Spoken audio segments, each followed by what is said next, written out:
Bismillahirrahmanirrahim.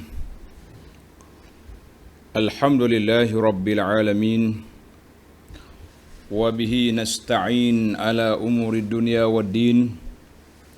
Wassalatu wassalamu ala al-mab'uthi rahmatan lil alamin.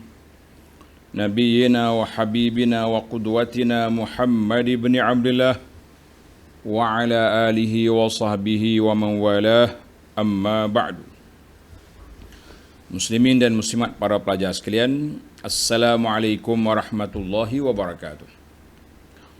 Alhamdulillah, pada hari ini 9 Rabiul Awal 1443, kita teruskan pengajian kita dalam kitab Al-Wafi Syarah Arba'in An-Nawawiyah.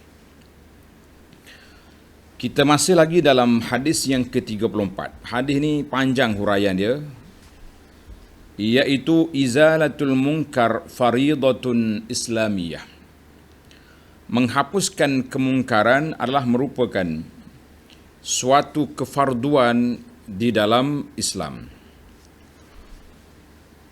Hadis ini iaitulah hadis Abu Sa'id Al-Khudri radhiyallahu anhu. Dia dengar Nabi sallallahu alaihi wasallam bersabda, "Man ra'a minkum munkaran falyughayyirhu biyadihi." Siapa dia tengok benda mungkar, ubah dengan tangan dia, mana dengan kuasa dia. Fa illam yastati' fa bilisani, tak mampu dengan tangan, ubah dengan lidah, mana dengan nasihat, dengan teguran, dengan kuliah tazkirah. Fa illam yastati' fa biqalbihi, kalau tak mampu juga tegahlah dengan hati. Wa dzalika adhaful iman, itu yang paling rendah darjat. Hadis ini riwayat Imam Muslim. Jadi para pelajar sekalian, kita telah bincang fiqhul hadis, sudah masuk ke perbincangan fiqhul hadis yang ke-9. Bagi pelajar yang ada kitab itu, muka surat 484. Yang ke-9, amrul umara wa nahyu, iaitu amar ma'ruf dan nahi mungkar para pemimpin. Kita kalau berani, kita kena ingkar, tegur para pemimpin bila mereka buat salah. Amar ma'ruf nahi mungkar lah merupakan suatu kewajipan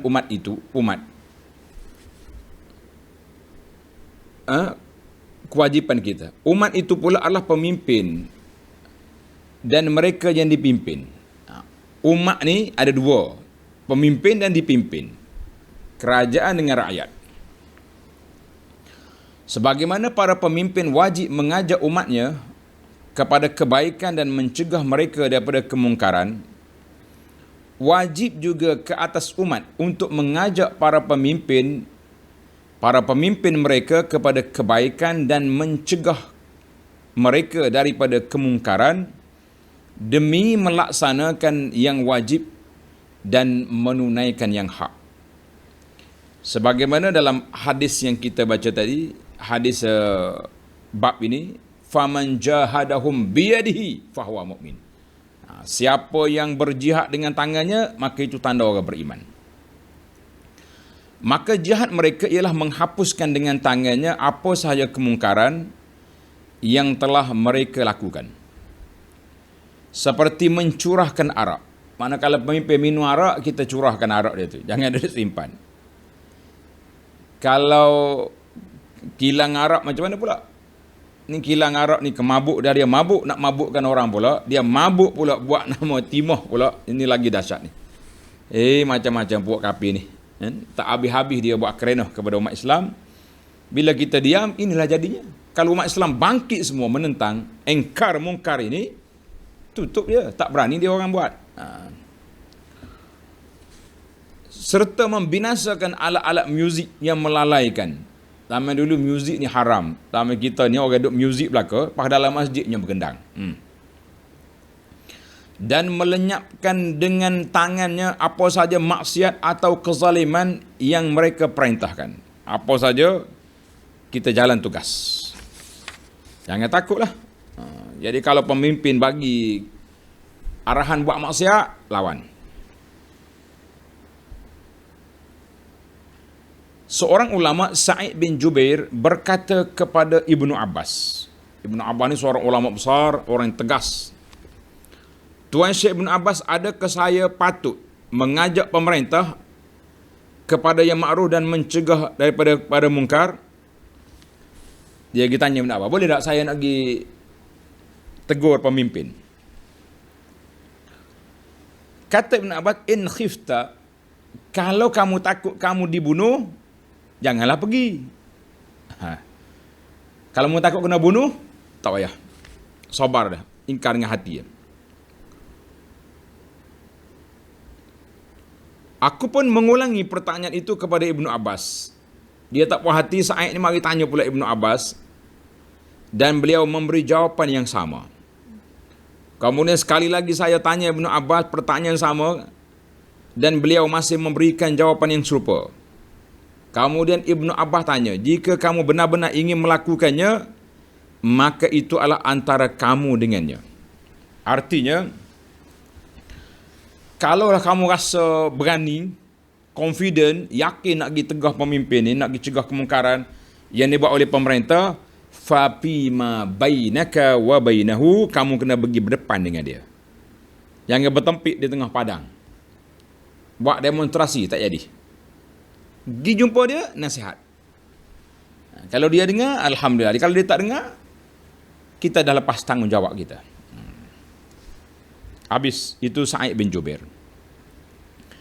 Qala Tawus, seorang lagi nama dia Tawus, gelaran dia Tawus tu. Tahu ni baru merak. Seorang laki-laki pergi jumpa Ibnu Abbas.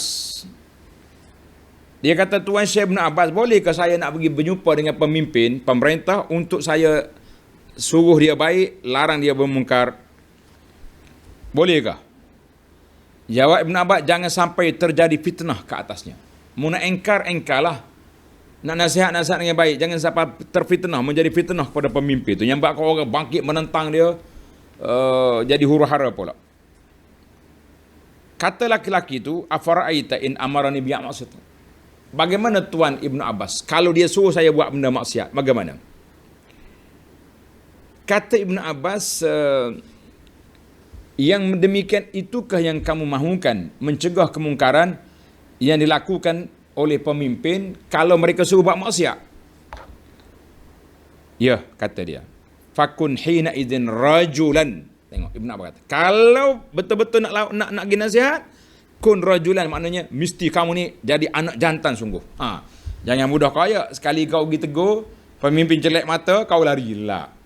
Nak tegur, biar berhemah, berhikmah, berani.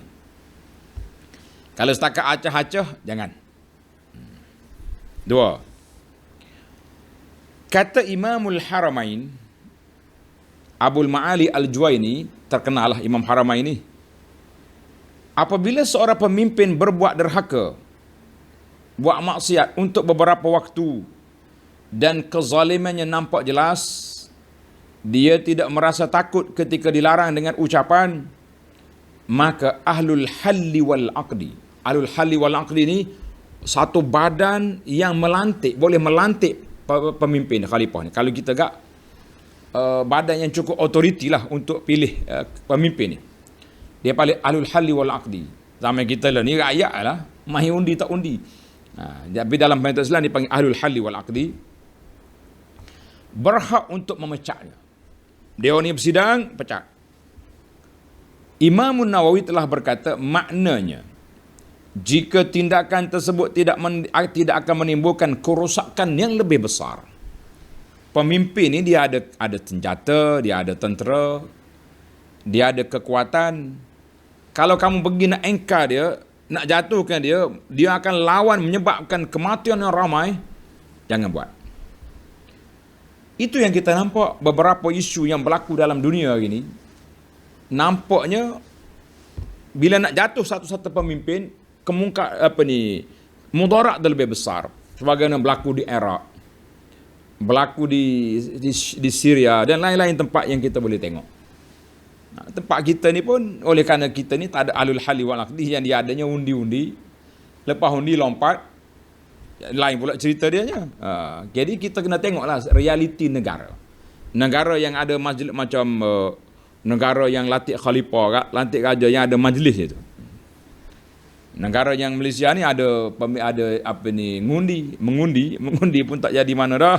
Yang pakat lompat sana sini pula. Tukar sana tukar sini. Semoga Allah Taala redha kepada Sayyidina Abu Bakar As-Siddiq radhiyallahu anhu yang telah berdiri di hadapan umum sejurus selepas pelantikannya sebagai khalifah. Abu Bakar bila dilantik jadi khalifah, beliau memberi ucapan dasar dia. Dia kata apa? Inni qad wullitu alaikum walastu bi khairikum. Aku telah dilantik untuk memimpin kamu, aku bukan yang terbaik di kalangan kamu. Tawadhu Abu Bakar. Dia yang terbaiklah sebab orang pilih. In ahsantu fa'ainuni. Sekiranya aku buat baik pemerintah aku, tolonglah aku, bantu aku. Wa in asa'tu faqawwimuni. Kalau aku salah, betulkan aku. Taatlah kepada aku selama aku taat kepada Allah. Tengok dasar kita nak taat pemimpin ni, selama pemimpin taat kepada Allah. Kalau aku derhaka kepada Allah, fala ta'ata li alaikum. Jangan taat kepada aku. Jangan ikut dalam perkara derhaka. Itu panjang lagi lah Sayyidina Abu Bakar punya ucapan. Wa radhiyallahu ta'ala an Faruq Umar radhiyallahu anhu juga telah menguatkan kewajipan rakyat memberi nasihat kepada pemimpin dan menjadi kewajipan kepada pemimpin mendengar teguran dan nasihat rakyat yang betul. Rakyat banyak yang masalah kan. Ada orang mari jumpa Umar, dia kata, "Ittaqillaha ya Umar." Umar, takutlah kepada Allah. Berani dia ni pun. Dan dia bercakap dengan bahasa yang keras. Allahu Akbar. Dia bercakap dengan bahasa yang agak, di samping itu mengeluarkan perkataan yang keras terhadap Umar. Lalu kesempatan itu diambil oleh orang yang ingin mendekati pemerintah, memperoleh redha. Ada orang yang nak bodek Sayyidina Umar, tegur dia tu. Tegur orang ni, cakap lembut sikit, ini ambil mukminin. Jangan cakap macam ni. Jadi orang ni. Kata Umar respon balik. Umar ni bukannya makan pong, kata orang, bukannya makan puji. Umar kata apa? La khaira fikum illam taquluha. Tidak ada kebaikan bagi mana-mana rakyat kalau mereka tak cakap benar di hadapan pemimpin. Pemimpin asyik duduk bodek, betul semua. Yang pemimpin buat ni gini, the best, the terbaik, macam-macam. Wala khaira fina, tidak ada kebaikan kepada kami pemimpin kalau kami tidak menerima nasihat teguran rakyat.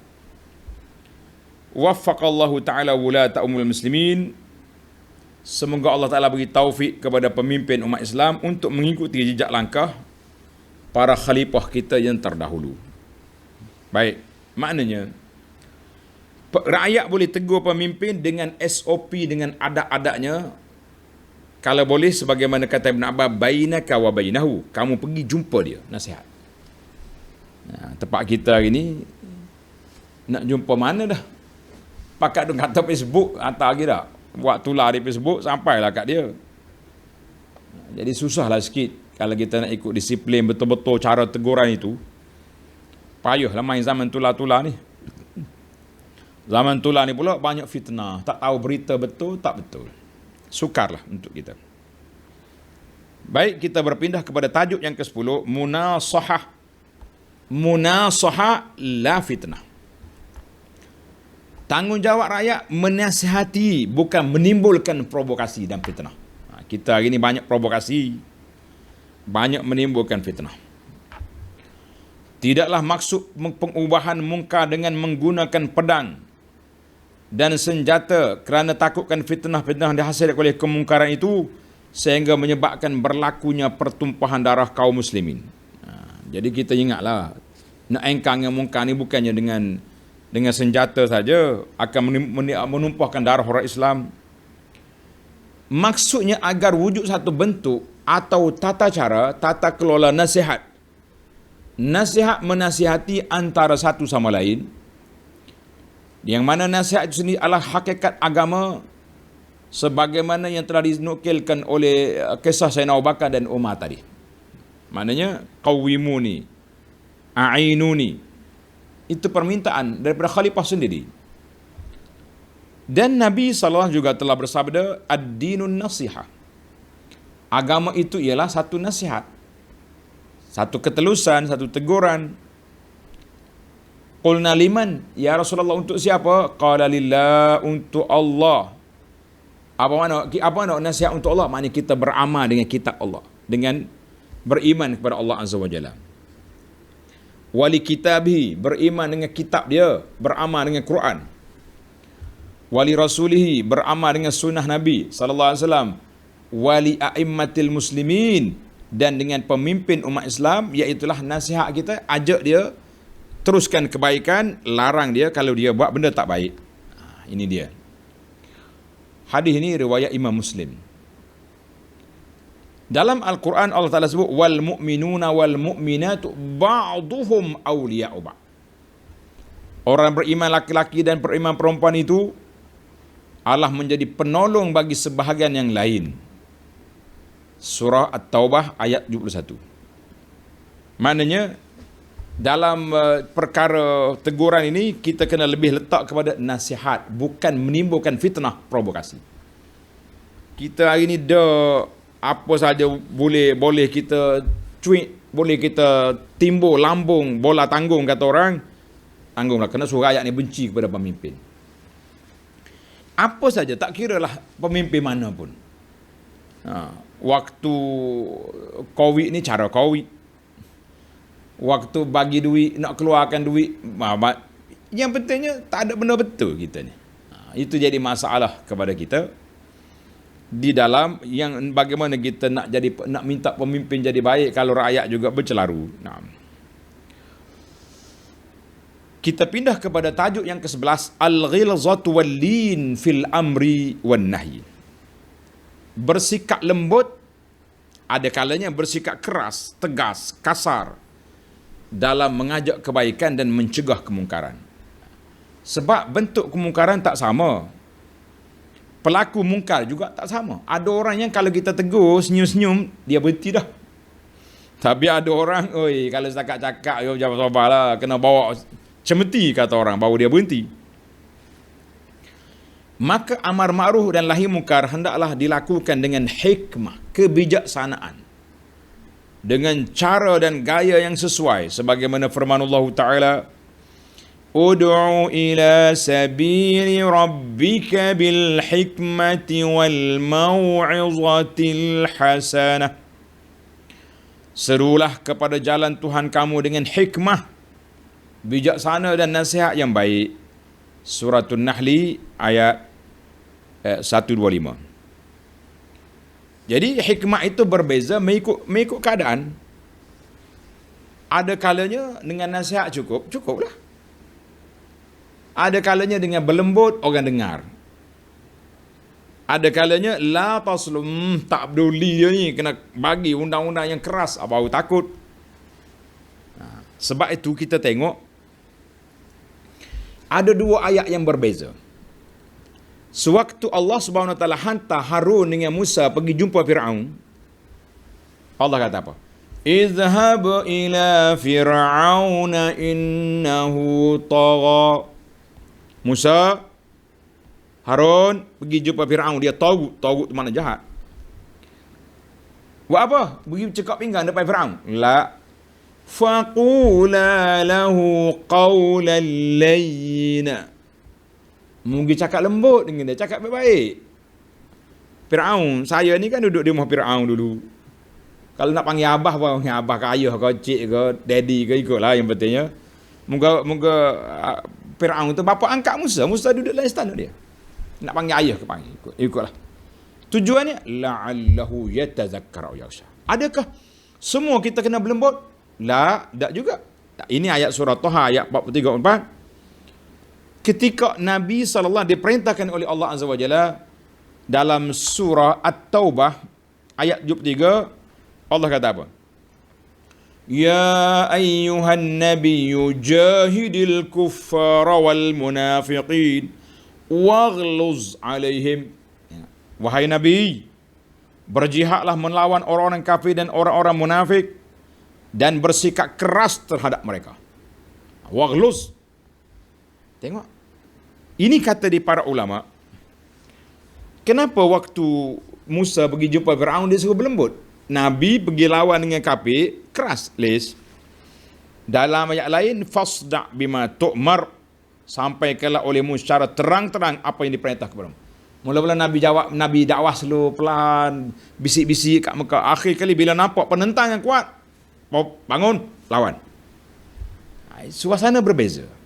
Suratul Hijri ayat 94. Kerana itu kata di para ulama, berbezanya cara pendekatan apabila berbeza keadaan. Ada orang perlu berlembut. Firaun ni zalim. Angkuh dia Firaun, bukan main-main. Kau pergi cakap kasar, jawab dia balik tak ada kepala lah kau. Pergi berlembut.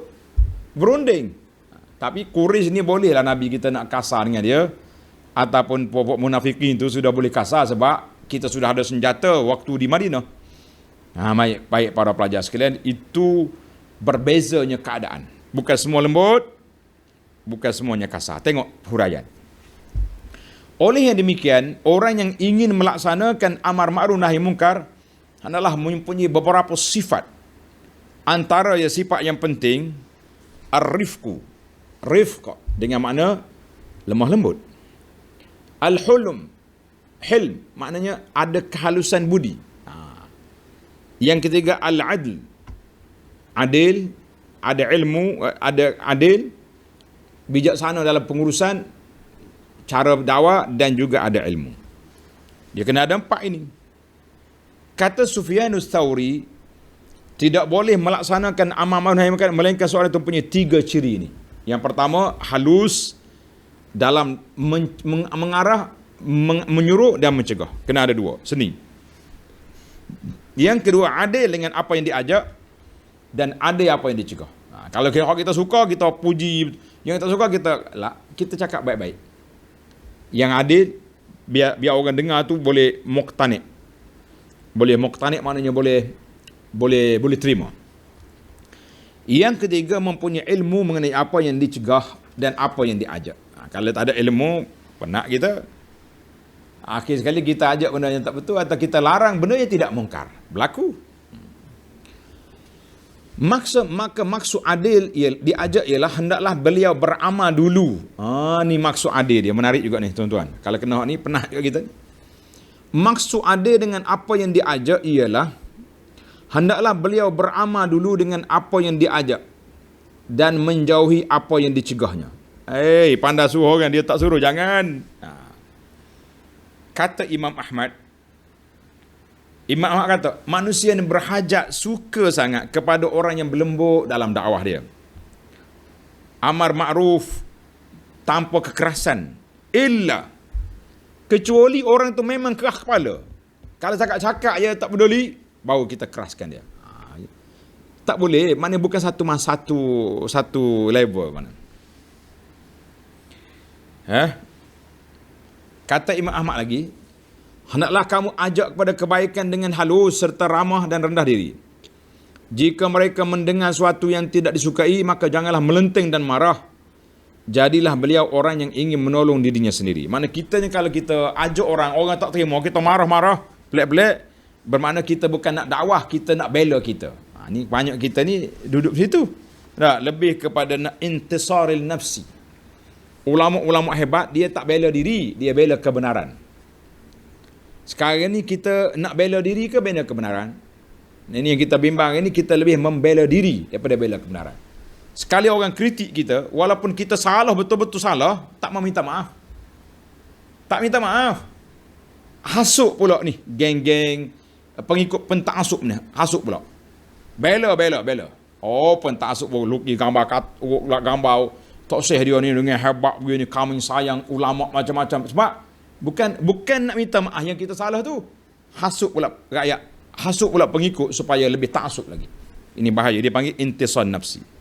Tapi betul-betul orang da'i lah. Kalau dia tahu dia salah, orang tegur, tarik balik. minta maaf. Apa yang saya sebut semalam silap. Terima kasih kepada para sahabat yang menegur. Patut begitu. Ini pergi cari pentasuk pula untuk lebih menaikkan darjat dia lagi. Siapa awak mau lawan guru saya? Oh pula. Baiklah. Satu masa sahabat-sahabat kepada Abdullah bin Mas'ud apabila mereka melewati kaum yang melakukan sesuatu yang mereka tak suka, bila dia lalu tengok orang buat benda yang tak baik, dia kata apa? Mahlan rahimakumullah, mahlan, cukuplah tu, semoga Allah Ta'ala rahmati kamu. Kita ni kadang-kadang kita tegur orang tak dengar juga, kasarlah sikit. Sebab bukan semua orang boleh gosok, ada kalanya kena pulah telinga, kena kutir, kata orang Kelantan. Kutir pun ada, pulah telinga ada, gosok pun kena ada juga. Baik, kita pergi kepada perkara yang ke-12, al-musabarah wa tahammul adza fil amri wan nahri. Orang yang nak masuk medan ini, medan amar ma'ruf nahi munkar ini, mesti sentiasa sabar dan belajar menanggung kesusahan dalam perkara ini. Bukan senang. Ibnu Syubrumah berkata, telah dinaskan oleh Imam Ahmad, amar ma'ruf nahi munkar adalah seperti jihad. Wajib atas seorang untuk bersabar apabila berhadapan dengan dua orang, dan haram atasnya untuk melarikan diri. Mana kita kalau dia ni dua orang buat mungkar, kita seorang mesti kita lawan. Dua lawan satu, macam jihad lah. Jihad ni tak boleh lari, dua lawan satu tak boleh. Itu dia. Wa'mur bil ma'rufi wanha 'anil munkar wasbir 'ala ma asabak. Allah kata apa? Orang yang nak menjalankan tugas ini mesti sabar dengan apa saja yang menimpa. Kalau tidak, diam-diam tidur dalam selimut, tak usah cakap banyak. Suratul Luqman ayat 17. Jika takutkan cercaan atau mendengar perkataan keji, maka tidak gugur kewajipan mencegah kemungkaran ini daripada bahunya dalam keadaan demikian. Kalau setakat orang kata kita, orang koyak kita je, koyak di Facebook, lawan. Tapi kalau orang mari bawa pistol tembok atas kepala, baru kita je, sabar saya tak. Okeylah, saya berhentilah, tak payah. Ni kita ni kadang-kadang mudah sangat ni. Bahasa orang katakan mudah koyak. Sekali orang tegur, lari dah. Kan? Macam jemaah kita juga, bila dia sebar maklumat yang benar yang mereka belajar ni, sekali orang koyak dia, apa kau belajar dengan ustaz ni kacau. Alah, tak berani dah. Sebab apa? Sebab takut kena marah. Orang marah dalam grup mana kena pukul kita, tak ada apa pun. Nampak muka pun tidak. Tapi begitulah keadaan kita. Bukan semua orang berani berhadapan dengan nahi mungkar, lebih-lebih lagi dalam masalah nahi mungkar. Baiklah. Yang ke-13, tuan-tuan bacalah panjang lagi dalam kitab ni, saya ringkas-ringkas lah sebab masa kita sangat terhad. Yang ke-13, karamatun la zillah. Sifat amar ma'ruf nahi munkar ni satu kemuliaan, bukan kehinaan. Satu kemuliaan, bukan suatu kehinaan.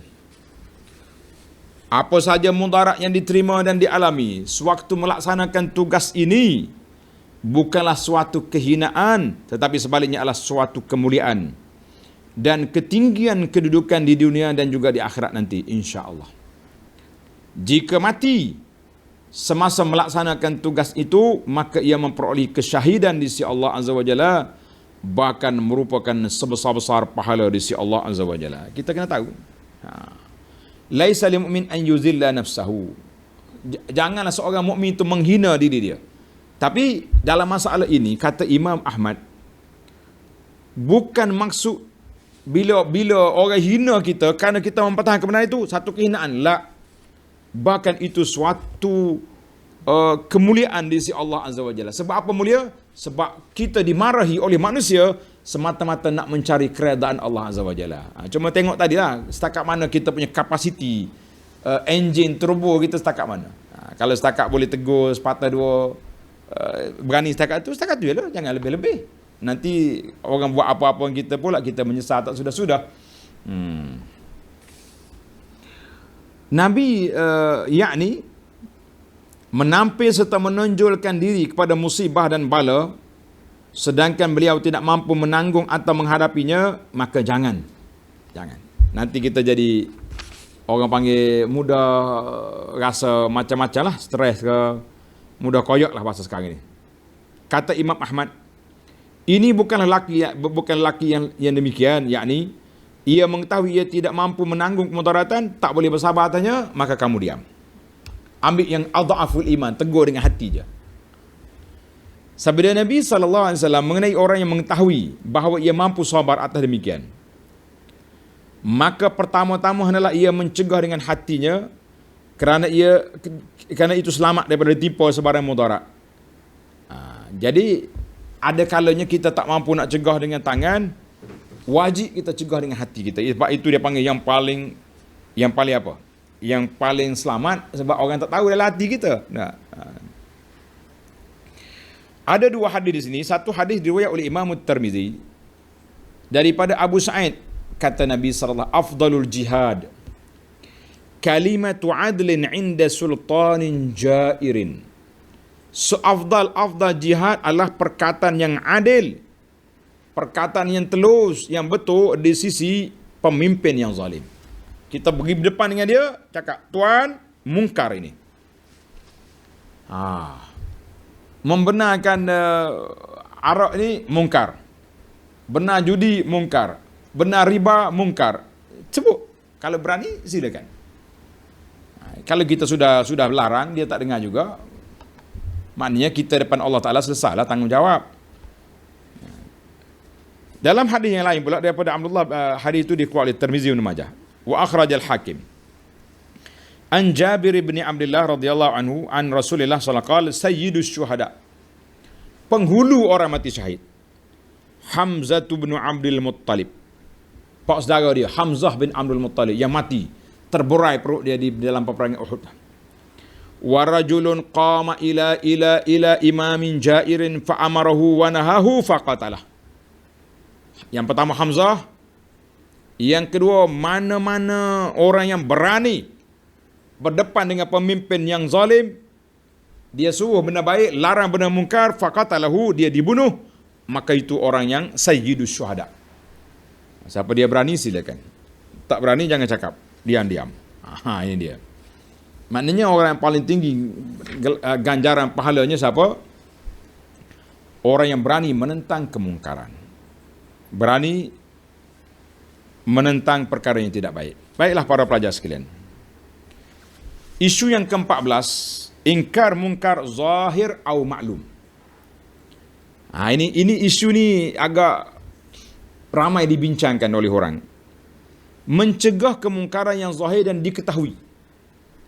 Jangan mencari-cari, dia panggil tajassus, mengintip, mencari benda mungkar yang tersembunyi, yang masih di peringkat waham, mana sangkaan, agak-agakkan, dan yang duduk di tempat yang tertutup.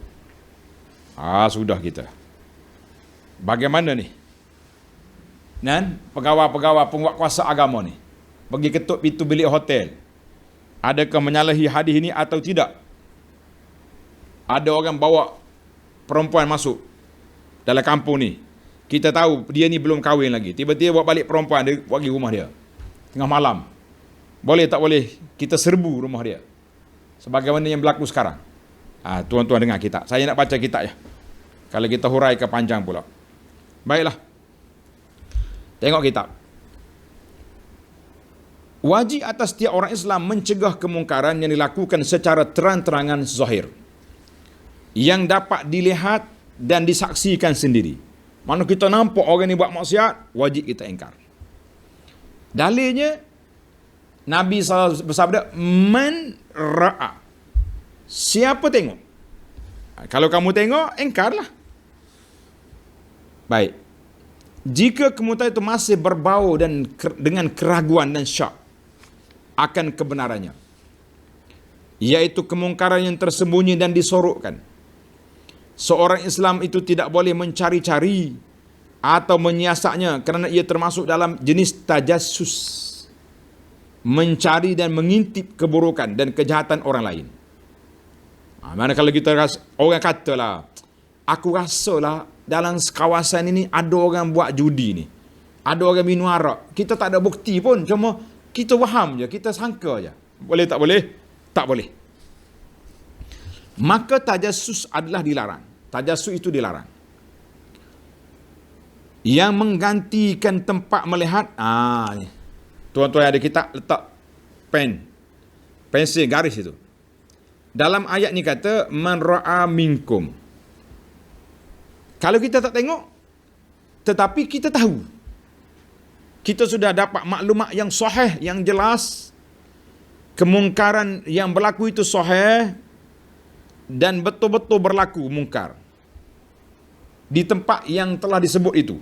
Memang orang tengok. Dia ni buat balik perempuan. Orang masuk rumah dia, berkhelwat di situ. Dia tak pernah kahwin.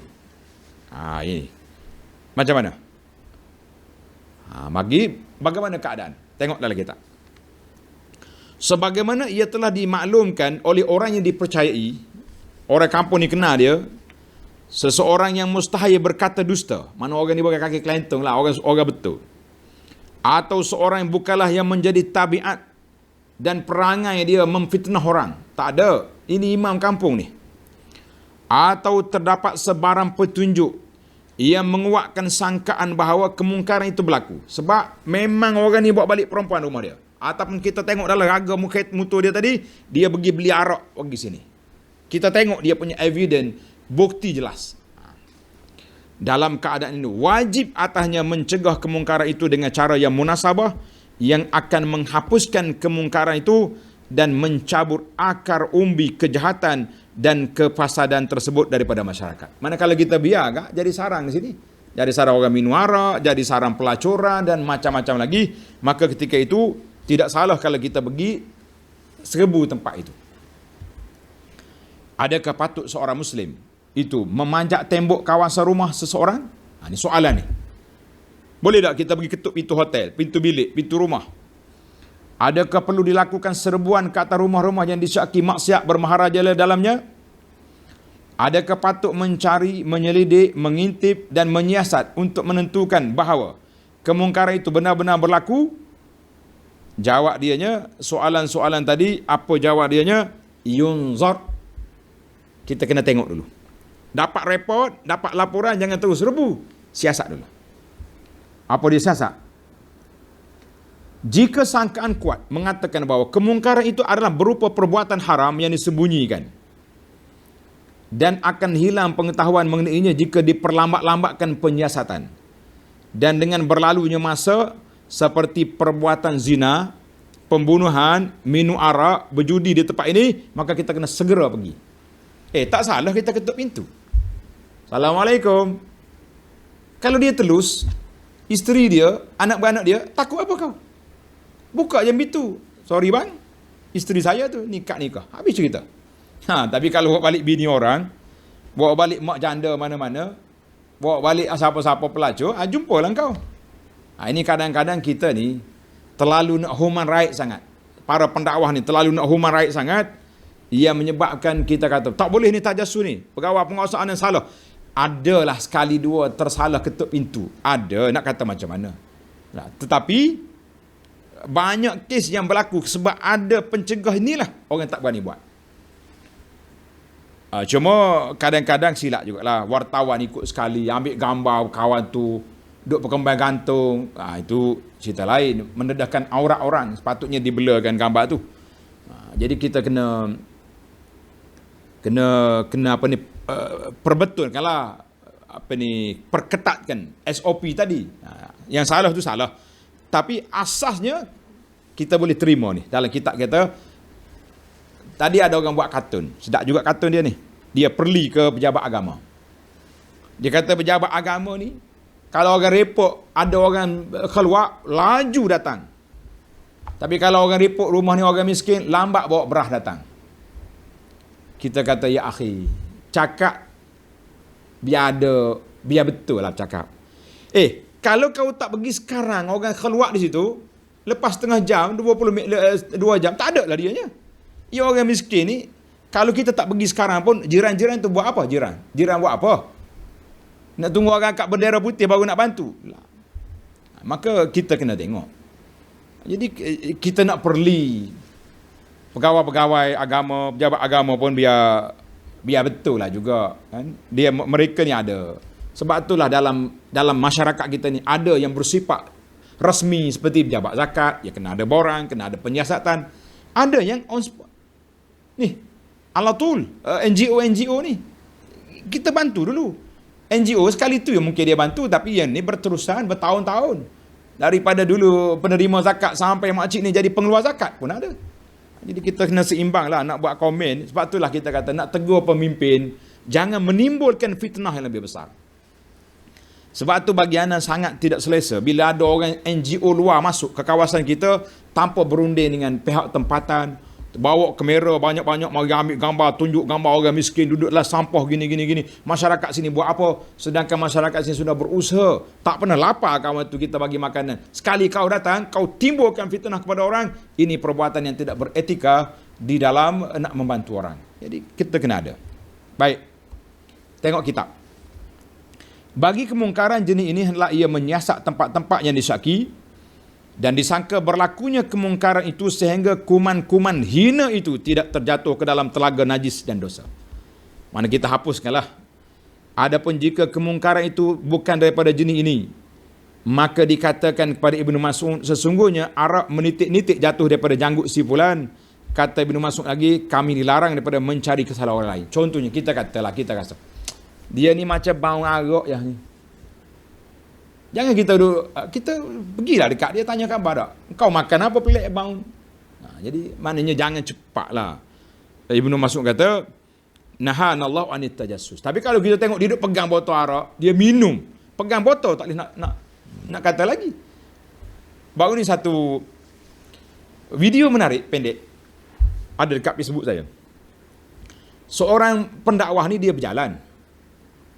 Dia berjalan-jalan, tiba-tiba dia tengok botol arak. Tengok botol arak di bersepah sini. Jadi dia pun ambil lah botol tadi, dia masukkan dalam tong sampah. Sampai-sampai nak siasat siapa yang minum arak di sini. Tiba-tiba datang geng tular dengan video, dengan snap gambar ni. Pop ambil gambar, ditularkan. Tengok, oh aku sangka baik, rupanya pemabuk. Oh, kena kau orang bahasa sini mulut jap, Nathan ni ceramah sedap, minum arak. Tengok. Rupanya dia bukan minum, dia tolong bersihkan kawan. Cuma waktu awak lalu mengambil gambar tangan. Ini di antara fitnah yang berlaku zaman kita ini cukup dahsyat para jemaah sekalian. Kita nak engkar mungkar biar betul. Siasat dulu. Kenapa awak? Sebab itulah kata orang yang pegang botol arak belum tentu dia minum arak. Orang yang pegang perempuan belum tentu dia berzina. Boleh jadi waktu dia pegang tadi, kawan tu gila isim. Nak bunuh diri contohnya, kawan ni pegang. Tiba-tiba orang mari ambil gambar, kawan tu nak rogoh sebab nampak rambut bergerosek. Macam-macam dia punya persepsi dan sebab itulah Ibnu Mas'ud kata kita kena teliti. Setiap laporan yang kita terima, kita teliti dulu sebelum kita jatuhkan hukuman. Baiklah para pelajar sekalian, kisah ini menarik. Tapi kisah yang akan datang ni menarik lagi. La ingkar limakhtulifa fi. Tak boleh kita nak ingkar dalam perkara khilaf. Ini ramai orang guna hujah ni, tak boleh ingkar Syekh, ini benda khilaf ni. Betul ke tak boleh ingkar kalau benda khilaf? Khilaf macam mana yang tak boleh ingkar? Khilaf pun ada banyak jenis, banyak kategori. Khilaf muktabar, khilaf tak muktabar, khilaf lafzi, khilaf yang berhakiki. InsyaAllah kita cuba bincang dalam siri yang akan datang. Sebab ini di antara tajuk yang penting. La inkara fi masailil ijtihad. InsyaAllah ana huraikan di sini. Kalau tak boleh pergi satu tajuk ni pun cukup untuk kita faham betul-betul maksud la inkara fi masailil ikhtilaf ataupun masailil ijtihad. InsyaAllah dalam siri akan datang. Subhanakallahumma bihamdika asyhadu an la ilaha illa anta astaghfiruka wa atubu ilaik. Wa sallallahu ala nabiyyina Muhammad wa ala alihi wa sahbihi ajma'in. Walhamdulillahi rabbil alamin. Assalamualaikum warahmatullahi wabarakatuh.